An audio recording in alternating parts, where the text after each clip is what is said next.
দেরে মা তোর পাও আমার সামনে দে, আমি আমার দিব্যা লাগে তোর পাও পরিষ্কার করে দিমু। তবুও 5 ওয়াক্ত নামাজ ছাড়িস না।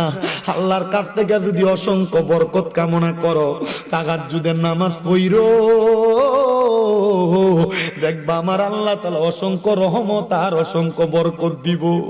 ওই ছেলে ডাক দিয়া কয়, আমি তাহাজ্জুদের নামাজ পড়া সেজদার ভিতরে যায়া যায়া কান্তাছি। আমি সেজদার ভিতরে যায়া দেখি, আমি সেজদা অবস্থায় আমার ঘরটার ভিতরে কোন জায়গা থেকে জানি একটা নূরের আলো ঝলঝলাইতাছে। আমি মাথাটা উঠে দেখি, আমার সামনে একটা পুরুষ আর একটা মহিলা দাঁড়াইয়া রইছে। আমি জিজ্ঞাসা করলাম, কেডা গো আপনারা? আমারে ডাক দিয়া কই, পুত্রে আমি বাপরে চিনোস না? আমার মারে জিগাইলাম, কেডা গো আপনি? আমার মা কই, পুত্রে আমারে বুঝি তুই চিনোস না? আমি তোর মা, জন্ম দেওয়ার 4-5 মাস পরে আমি ইন্তেকাল করছি, মইরা গেছি। আমি মারে দেখবার লাগে তুই এত পাগল যে নেশা না করলে তোর ঘুম আসতো না। আজকে আমি মারে দেখবার লাগে তুই নেশা ছাইরা দিয়া পাহাড়ের গুহার ভিতরে আইয়া তাহাজ্জুদ নামাজ পড়া পড়া কান্দস। বাপ ডাক দিয়া কই, পুত্রে আমি আব্বারে চিনো না? আমি আব্বারে দেখবার লাগে তাহাজ্জুদের মুসল্লার ভিতরে কান্দস। এ পুত, আমি হইলাম তোর মা বাবা। কি গো মা, কি গো আব্বা, আপনারা কি কবরে ভালো আছেননি? আমি জানি দুনিয়াতে সন্তান অন্যায় করলে আল্লাহ তাআলা মা বাপের কবরের ভিতরে আযাব দেয়। মা, আমি তো নেশা করছি, আমি তো মদ খাইছি, আমার কবরের ভিতরে, আপনার কবরের ভিতরে আল্লাহ আযাব দিছেনি। মা বাপ ডাক দিয়া কই, পুত্রে আমার আল্লাহ তাআলা আজকে ফজর পর্যন্ত আমরার কবরের ভিতরে আযাব দিছিল। তুই ফুট যখন আমরা মা বাপরে দেখবার লাগা নিয়ত করছো, আমার আল্লাহ তাআলা আমরার কবরের আযাবটা মাফ কইরা দিছে। আমার আল্লাহ শুধু কবরের আযাব মাফ করছে না, আমরা মা বাপরে জান্নাতের ভিতরে ঢুকিয়ে দিছে।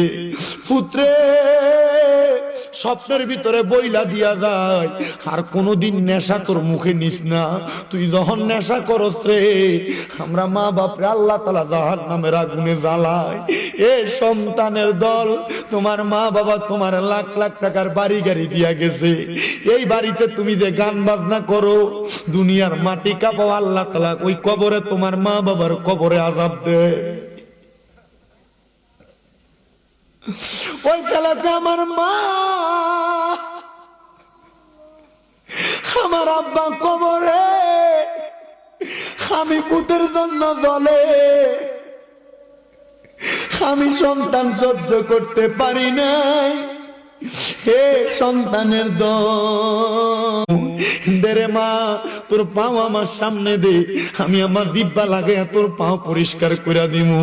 তবুও 5 ওয়াক্ত নামাজ ছাড়িস না। আল্লাহর কাছ থেকে যদি অসংখ্য বরকত কামনা করো, তাহাজ্জুদের নামাজ পড়ো,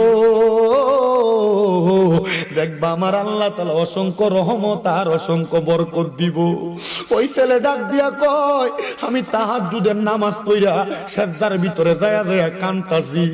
আমি সেজদার ভিতরে যায়া দেখি, আমি সেজদা অবস্থায় আমার ঘরটার ভিতরে কোন জায়গা থেকে জানি একটা নূরের আলো ঝলঝলাইতাছে।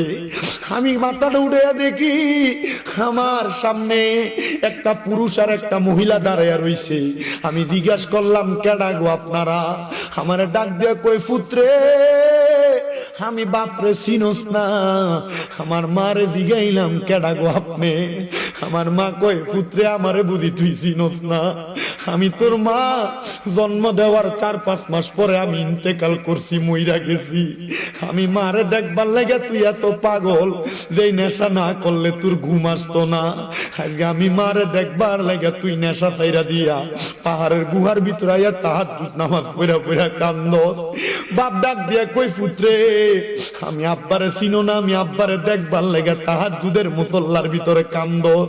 এ পুত, আমি হইলাম তোর মা বাবা। কি গো মা, কি গো আব্বা, আপনারা কি কবরে ভালো আছেননি? আমি জানি দুনিয়াতে সন্তান অন্যায় করলে আল্লাহ তাআলা মা বাপের কবরের ভিতরে আযাব দেয়। মা আমি তো নেশা করছি, আমি তো মদ খাইছি, আমার কবরের ভিতরে আপনার কবরের ভিতরে আল্লাহ আযাব দিছিনি। মা বাপ ডাক দিয়া কই পুত্রে আমার আল্লাহ তাআলা আজকে ফজর পর্যন্ত আমরার কবরের ভিতরে আযাব দিছিল, তুই ফুট যখন আমরা মা বাপরে দেখবার লাগা নিয়ত করছো, আমার আল্লাহ তাআলা আমরার কবরের আযাবটা মাফ কইরা দিছে। আমার আল্লাহ শুধু কবরের আযাব মাফ করছে না, আমরা মা বাপরে জান্নাতের ভিতরে ঢুকিয়ে দিছে। পুত্রে স্বপ্নের ভিতরে বইলা দিয়া যায় আর কোনদিন নেশা তোর মুখে নিস না, তুই যখন নেশা করস রে আমরা মা বাপরে আল্লাহ তাআলা জাহান্নামের আগুনে জ্বালায়। এ সন্তানের দল, তোমার মা বাবা তোমার লাখ লাখ টাকার বাড়ি গাড়ি দিয়া গেছে, এই বাড়িতে তুমি যে গান বাজনা করো, দুনিয়ার মাটি কাঁপাও, আল্লাহ তাআলা ওই কবরে তোমার মা বাবার কবরে আযাব দেয়। ওই ছেলেকে আমার মা আমার আব্বা কবরে, আমি পুতের জন্য বলে আমি সন্তান সহ্য করতে পারি নাই। হে সন্তানের দল।